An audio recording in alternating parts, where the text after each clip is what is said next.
आज कुछ नया सिद्धांत को लेके हम लोग फलादेश की ओर चलते हैं। श्लोक है तत्तत भावात् परा भवेश्वर खर दृष्टानपा दुर्बला भावार अर्यम अष्टमगा निज दशायां भावनाश प्रदाः पापा भावगृहात् त्रिशत्रुभवगः केन्द्र त्रिकोणे शुभाः वीर्याढ्याः खलु भावनाथ सुहृदो भावस्य सिद्धिप्रदाः। तत्तत भाव परा भवेश्वर। तत्तत भाव कहने से जिस भाव से हम लोगों को फलादेश करना है उस भाव से पराभव ईश्वर। पराभव अष्टम भाव जो मृत्यु भाव हम लोग कहते हैं, और ईश्वर उस मृत्यु भाव का स्वामी। तत्तद भाव परा भवेश्वर खर दृष्टानपा। एक खर दृष्टान जिसको हम लोग वैनाशिक दृष्टान व द्वाविंशति दृष्टान के रूप में जानते हैं, उस दृष्टान का अधिपति अर्थात अष्टम भाव जिस दृष्टान में विद्यमान हो उस दृष्टान का अधिपति, उसको खर दृष्टान का अधिपति वही कहा जाता है। दुर्बला भावर अष्टमगा निज दशायां भावनाश प्रदाः। जो अष्टम भाव में बैठा है, भाव से अष्टम भाव में जो ग्रह बैठा है, एवं उस भाव से जिस भाव से, जैसे दसम भाव से हम लोगों को फलादेश करना है तो दसम भाव से अष्टम भाव, दसम भाव से अष्टम भाव हो जाएगा कौन सा ना, पंचम भाव, क्योंकि कर्म का पंचम भाव ही उसका अष्टम भाव होता है। यदि हमारे लग्न से पंचम भाव में कोई ग्रह बैठा है अथवा लग्न से पंचम भाव के अधिपति यदि दुर्बल हो, दुर्बल मतलब बलहीन हो, लग्न से पंचमाधिपति यदि दुर्बल हो जाए, निर्बल हो जाए, अथवा खरदृष्टानपा, खरदृष्टान अथवा उस पंचम भाव पंचम भाव का अधिपति जिस दृष्टान में बैठा है उस दृष्टान का अधिपति यदि दुर्बल हो जाए, अथवा कर्म का विचार हम लोगों को करना है, दशम भाव का विचार करना है, दसम भाव से अष्टम भाव जो पंचम भाव है उस पंचम भाव में जो बैठा हुआ ग्रह, ये तीनों कर्म फलादेश के लिए नाशप्रद होते हैं। निज दशायाम, निज दशायाम कहने से अपने अपने दशा में वो भाव फल को नष्ट करते हैं, नाशप्रद होते हैं। उसके बाद फिर से कहते हैं पापा भाव गृहात् त्रिशत्रु भवगः। त्रि मतलब तीन, शत्रु मतलब 6 और भव मतलब 11। भावगृहात् अपने घर से यदि पापक ग्रह जिस भाव का हम लोग फलादेश करना चाहते हैं उस भाव को लग्न मानते हुए उससे 3, 6, 11 3, 6, 11 स्थान में यदि पापक ग्रह बैठा हो एवं केंद्र त्रिकोण में शुभ ग्रह बैठा हो, और वो शुभ ग्रह यदि वीर्यवान हो, बलवान हो, एवं भावाधिपति यदि मित्रों के क्षेत्र में बैठा हो, तो वहां हम लोगों को सिद्धिप्रद उस भाव का फल शुभत्व के रूप में कहना चाहिए। मतलब इस सिद्धांत में हमको इतना पता चल रहा है, जिसका प्रश्न उस भाव को लग्न हम लोगों को मानना है। जो प्रश्न है, प्रश्न कर्ता व यजमान व पृच्छक प्रष्टा, प्रश्न के अनुसार हम लोगों को भाव को देखना है और उस भाव को उस समय लग्न मानते हुए 12 भावों में कहां कहां कौन ग्रह बैठा है उसका हम लोगों को चिंतन करना है। एक कुंडली देखते हैं, इस सिद्धांत को लेके एक कुंडली आज हम लोगों को देखना है। जैसे कर्म प्रसंग हो, कर्म भाव का हम लोगों को विचार करना है। यहाँ धनु लग्न का कुंडली है और धनु लग्न में कर्म भाव का स्वामी बुध बैठा है। धनु लग्न का यहाँ विचार नहीं करना है। यहाँ कर्म को लग्न मानते हुए कर्म भाव से द्वितीय में ग्रह बैठे हैं, तृतीय में ग्रह बैठे हैं और कर्म भाव से चतुर्थ स्थान में ग्रह बैठे हैं।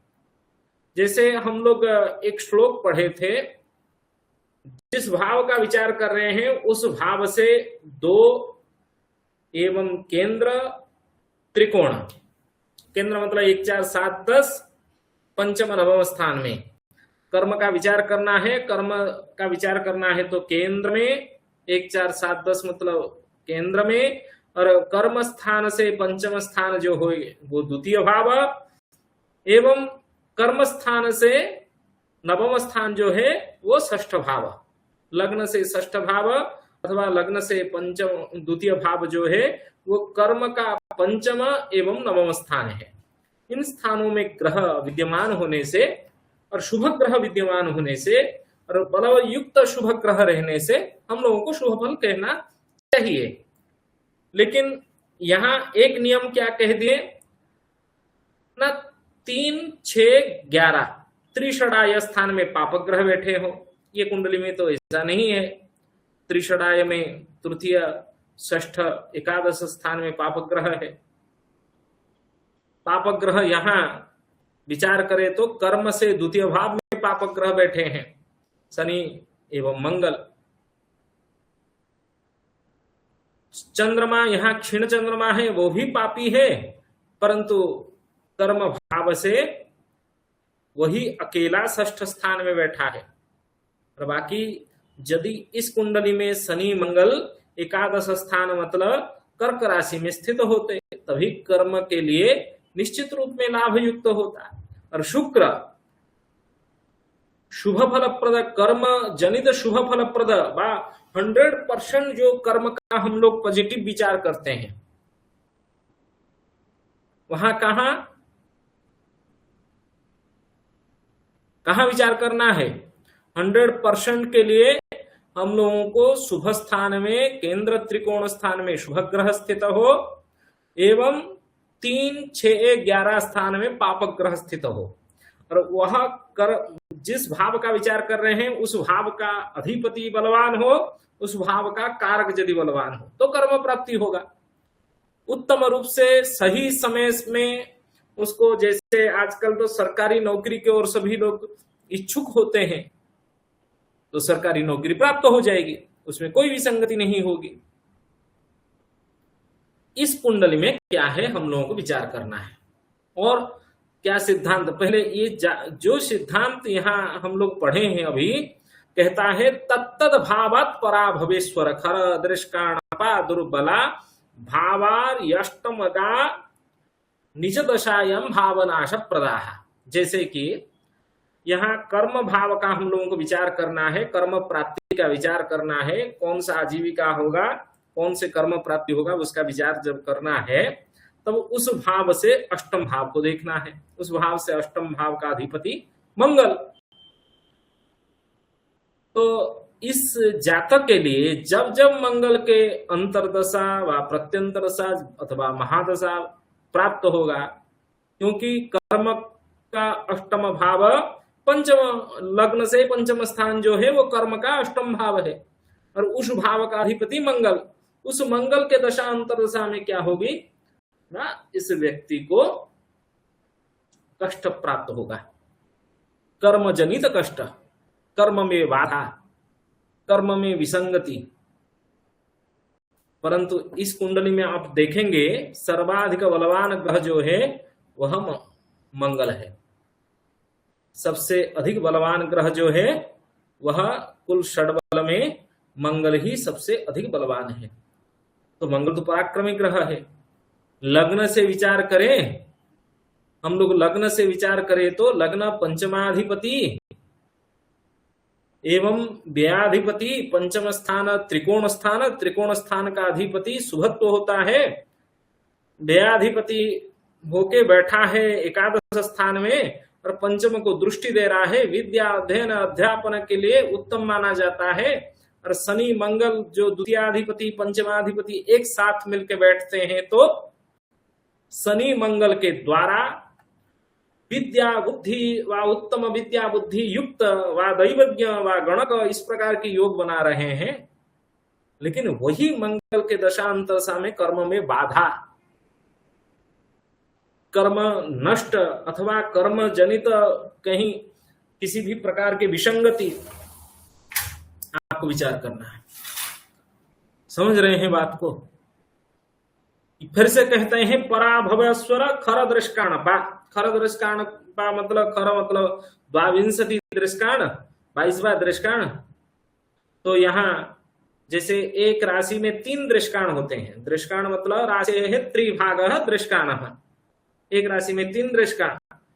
तो सप्तम भाव तक हम लोग जानते हैं, सप्तम भाव तक क्या होता है, 7 या 21। इसलिए अष्टम भाव का जो पहला दृष्काण होगा वो खर दृष्काण होगा।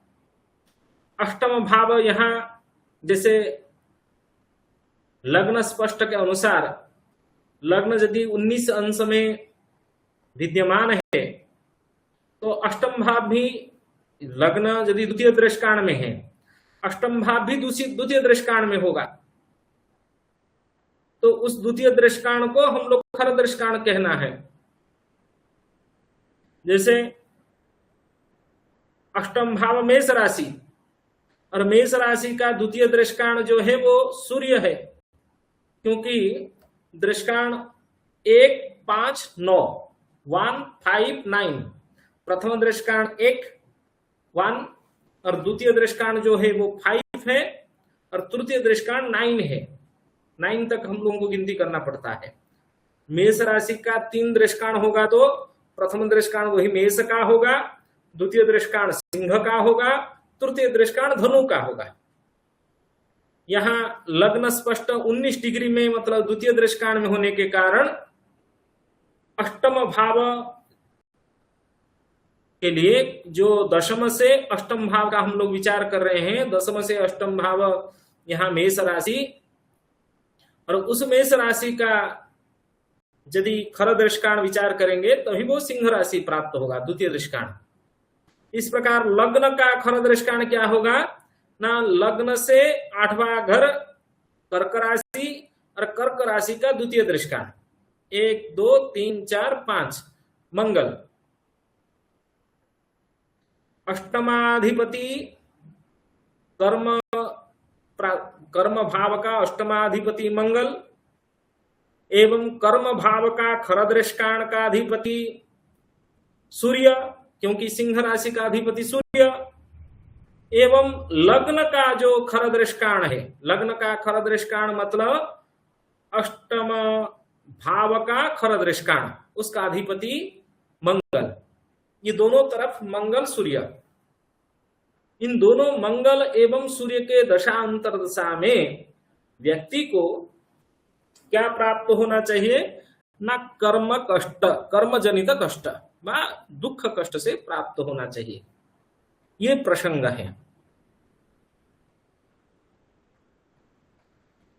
वर्तमान समय में शनि महादशा में, शुक्र अंतरदशा में सूर्य प्रत्यंतरदशा चल रहा है, और सूर्य प्रत्यंतरदशा जो 2 जुलाई 2026 से लेके 29 अगस्त 2026 तक चलेगी। मतलब इस समय में इस व्यक्ति को कर्म जनित बाधा व कर्म में जो प्रतिष्ठा होना चाहिए वह प्रतिष्ठा प्राप्त नहीं होगा कर्म क्षेत्र में, क्योंकि कर्म नियुक्ति एक बार हो जाने के बाद तो तुरंत उसमें कर्म से विच्युति नहीं होती है। और शनि का महादशा किसका है ना, शनि है। अंतरदशा कौन है ना, शुक्र है। और महादशा शनि का जो चल रहा है वो शनि उच्चस्थ है, कुंडली में बैठा है, और शनि द्वितीय भाव का अधिपति, और द्वितीय भावाधिपति मार्केश होता है, हम लोगों को पता है। और मैं भी हमेशा कहता हूं, आरंभो राजयोगस्य भवेन मारक भुक्तिषु। राजयोग का जो आरंभ होता है, कर्म युक्ति जो होती है, मार्ग भुक्तिसु, मार्ग भुक्ति मतलब दशा, मार्केश के दशा अंतर दशा में व्यक्ति को क्या प्राप्त होता है ना कर्म प्राप्ति होता है। जैसे इस व्यक्ति को स्थायी नियुक्ति कब प्राप्त हुआ ना, जब शनि महादशा में शुक्र के अंतरदशा चल रहा था, और शुक्र अंतरदशा में जब केतु का प्रत्यंतरदशा चला तब इसको प्राप्त हो गया, कर्म प्राप्ति हो गया, क्योंकि शुक्र केतु दोनों एक साथ मिलकर व्ययभाव में बैठे हैं। और शुक्र जो है वो वृत्ति कारक ग्रह है, षष्ठाधिपति एवं एकादश भाव का अधिपति है, लाभाधिपति है। वो लाभ भले ही व्यय में बैठा है। हानिप्रद ग्रह शुभ फलप्रद होते हैं राजयोग के लिए, लेकिन एक श्लोक है फल दीपिका में कहा जाता है, आरंभो राजयोगस्य भवेत् मार्ग भुक्तिषु प्रथयन्ति तमार्भ्य क्रमशः पापभुक्तयः। प्रथयन्ति तम आरभ्य माने उसका कर्म आरंभ होता है, क्रमशः पाप भुक्तयः, वो पाप भुक्ति के अनुसार वहां कर्म प्राप्ति होती है। लेकिन उतना भले ही राजयोग प्राप्त हो गया, कर्म नियुक्ति हो गया, लेकिन जितना कर्म के कारण उसको खुश होना चाहिए। देखिए ऐश्वर्य प्राप्ति होती है कर्म प्राप्ति में, राजयोग का फल प्राप्ति होना चाहिए, ऐश्वर्य बुद्धि होना चाहिए, वह नहीं होता है मार्केश के दशांतरदशा में। उसमें कर्म नियुक्ति भले ही प्राप्त हो जाए, ऐश्वर्य किंबा भोग आदि में सुख नहीं मिलता है, वह प्राप्ति नहीं होती है। मतलब वो परिवार से सोच लीजिए, किसका रेगुलर नौकरी हो गया लेकिन ट्रांसफर हो गया, रेगुलर नौकरी में अपने परिवार से वो हटके बाहर चला गया है, तो उस व्यक्ति को उस राजयोग का क्या शुभ फल मिला? नहीं मिला, क्योंकि वो परिवार के साथ होता है तो उसको राजा माना जाता है। परिवार, बंधु वर्ग, कुटुंब सब एक साथ रहते हैं तो वो व्यक्ति खुश ही रहता है। उसका जीवन पिता, माता, पुत्र, पत्नी, संतानों से घिरा रहता है तो उसको संपूर्ण भौतिक सुख प्राप्त होता है। अपना मकान में रहने से भी एक सुख होता है, अपना वाहन, अपना जमीन, अपना जायदाद सब कुछ होता है उसके पास। जब रेगुलर नौकरी होते हुए किसी का ट्रांसफर हो जाए, किसी दूसरे जगह में वह रहे, किराए में रहे, एक छोटा सा मकान में रहे, उसको सारा राजयोग का सुख प्राप्त हुआ क्या?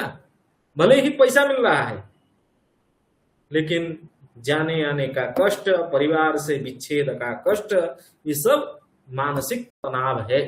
इसलिए कहा जाता है ये पाप भुक्ति में, पाप ग्रहों के अंतरदशा प्रत्यंतरदशा में और मार्गेश के दशा में ये सब प्राप्त होता है।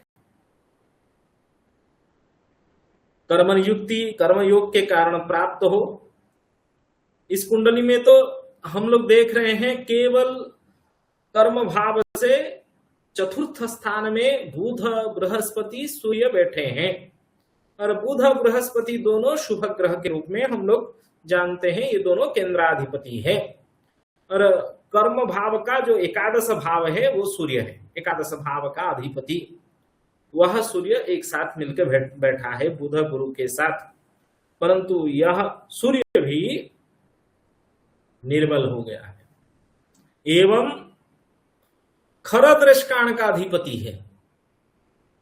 और खरदृष्काण का अधिपति मिल जाए, उस सूर्य के अंतरदशा प्रत्यंतरदशा वर्तमान समय में चल रहा है, शनि महादशा, शुक्र अंतरदशा, सूर्य की प्रत्यंतरदशा, परंतु वह सूर्य के प्रत्यंतरदशा में भी व्यक्ति को कर्म नियुक्ति में होते हुए भी संपूर्ण प्रतिष्ठा प्राप्त नहीं होगा।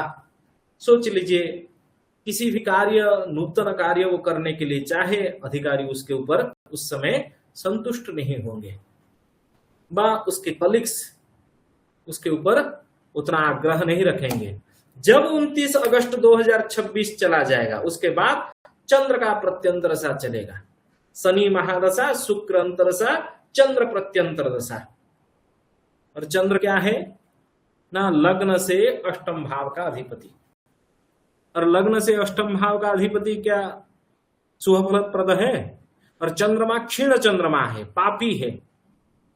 पाप भुक्ति में ऐश्वर्य प्राप्ति नहीं होगी। अभी हम लोग पढ़े, बताया गया है। पाप भुक्ति में चंद्र मनक कारक ग्रह, क्षीण चंद्रमा है, पापी है, मानसिक तनाव बढ़ेगा, मानसिक कष्ट में युक्त होगा व्यक्ति। उसको उस समय में प्रतिकार करना नितांत आवश्यक है। और जब मारक महादशा चल रहा है, शनि महादशा है, और शनि उच्चस्थ विपरीतम शनि स्मृत, शनि हमेशा क्या फलप्रद होता है ना, उल्टा। शनि भले ही उच्चस्थ हो, शनि का मुख्य फल क्या है ना, दुख देना, दुख कारक ग्रह शनि। परंतु शनि हमेशा विपरीत फलप्रद होता है। उच्चस्थ हो जाने से उसके महादशा में मारकेश होने के बाद भी वह दुख कारक नहीं रहता है, संतोष कारक रहता है।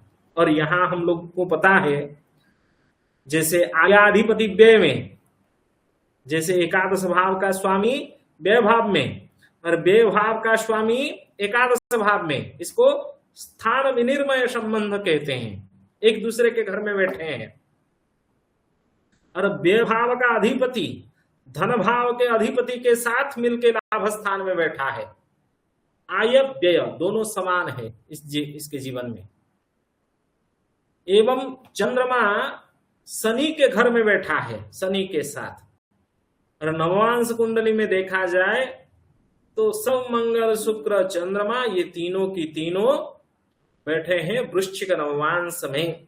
लग्न से जो खरदृष्काण है उसके नवमांश में बैठने से मंगल शुक्र चंद्रमा निश्चित रूप में शनि महादशा, शुक्र अंतरदशा, चंद्र प्रत्यंतरदशा में अधिक से अधिक मानसिक तनाव में, मानसिक कष्ट से यह व्यक्ति युक्त होगा। क्योंकि चंद्रमा पापी है, क्षीण चंद्रमा है, और शनि के साथ चंद्रमा का मित्रता नहीं होती है, शुक्र के साथ उसका मित्रता नहीं है। शनि शुक्र ये सब समत्व के ग्रह है इस चंद्रमा के लिए। और शनि के लिए भी, शुक्र के लिए भी चंद्रमा शत्रु है। इसलिए हमेशा शनि महादशा, शुक्र जलतत्व कारक ग्रह है, कफ तत्व कारक ग्रह है, और चंद्रमा भी जल तत्व कारक ग्रह है। उस दृष्टि से शुक्र चंद्र की जो अंतरदशा प्रत्यंतर दशा है वो भले ही स्त्री जातियों के लिए व लड़कियों के लिए व लड़कियों के साथ संबंध में उत्तम वृद्धि होगी, उन संबंधों के कारण ये बचेगा। मतलब अपने पत्नी के कारण बच सकता है, पत्नी के जो जन्म कुंडली के जो ग्रह योग है उसके कारण ये बच सकता है। लेकिन शनि महादशा, शुक्र अंतरदशा, चंद्र प्रत्यंतरदशा में निश्चित रूप में मानसिक तनाव युक्त होगा व्यक्ति। और शुक्र चंद्रमा देवी उपासना के द्वारा, जैसे हम लोग फल दीपिका में पढ़े हैं, चंद्रमा देवी पार्वती व गौरी देवी इष्ट देवी चंद्र ग्रह के उस समय में जब तक चंद्र का प्रत्यंतर दशा रहेगी, देवी उपासना के द्वारा इसको अरिष्ट खंडन हो सकता है, उसका मानसिक तनाव से ये दूर रह सकता है। थोड़ा सा कुछ प्रतिकार उसको कह सकते हैं हम।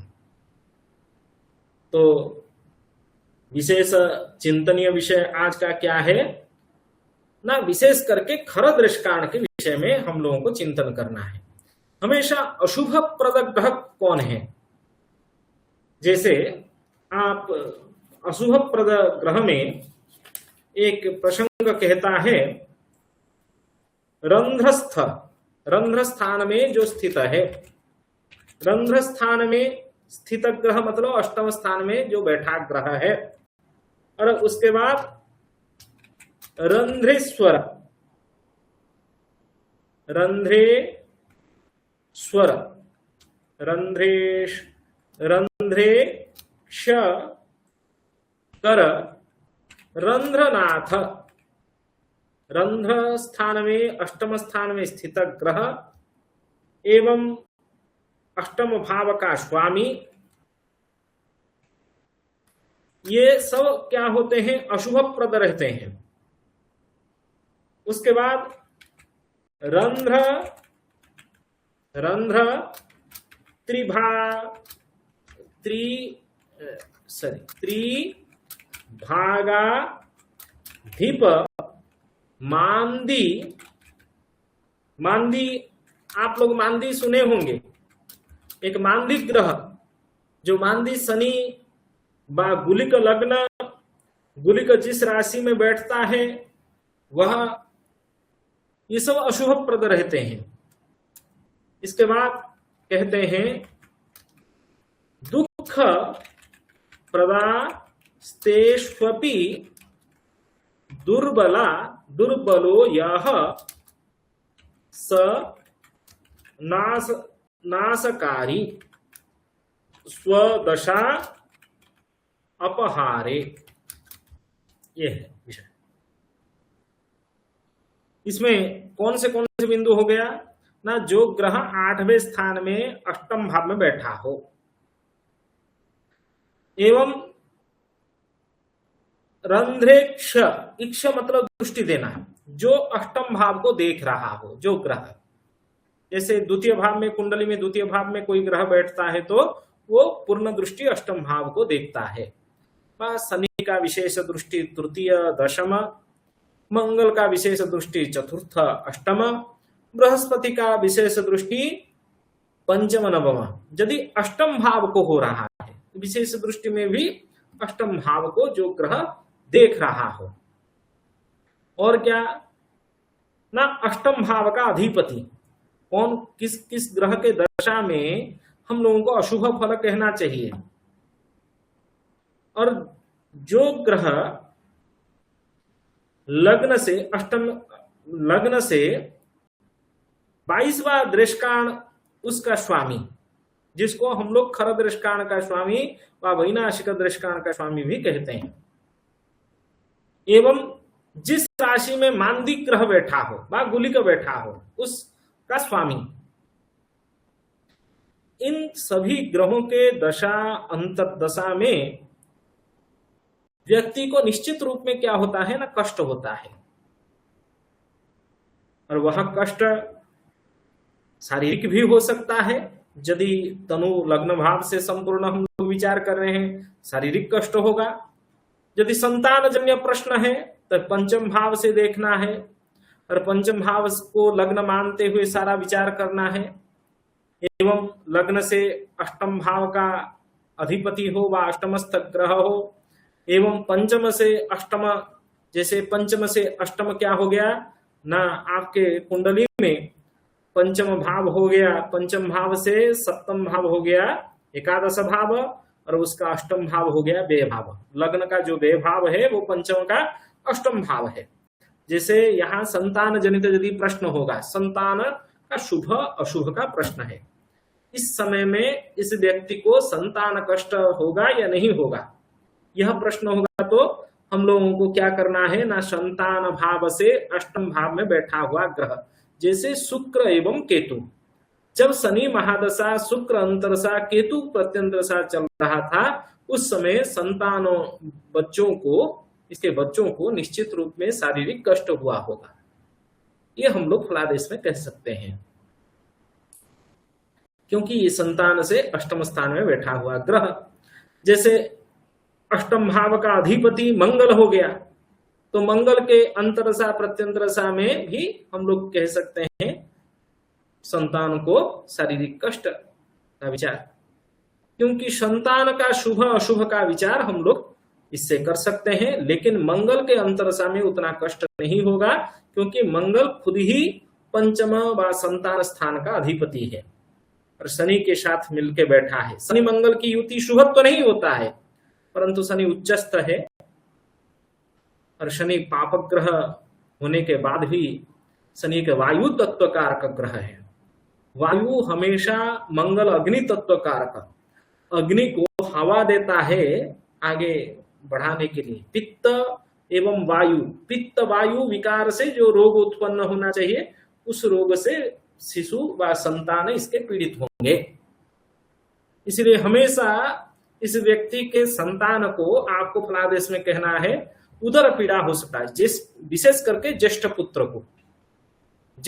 पुत्र को उदर पीड़ा व पेट के रोग, जो हमारे गैस्ट्रिक का प्रॉब्लम, ये ज्यादा इसके बड़े बेटे को होने की संभावनाएं हैं, क्योंकि पिता माता का संपूर्ण प्रभाव 100% जो प्रभाव होता है वो बड़े बेटे के ऊपर होता है, ज्येष्ठ पुत्र के ऊपर होता है, और उसके बाद नेक्स्ट धीरे धीरे घटता जाता है। चलिए आज इतना ही रखते हैं, बहुत समय हो गया है। यदि किसी के मन में कोई प्रश्न अथवा जिज्ञासा हो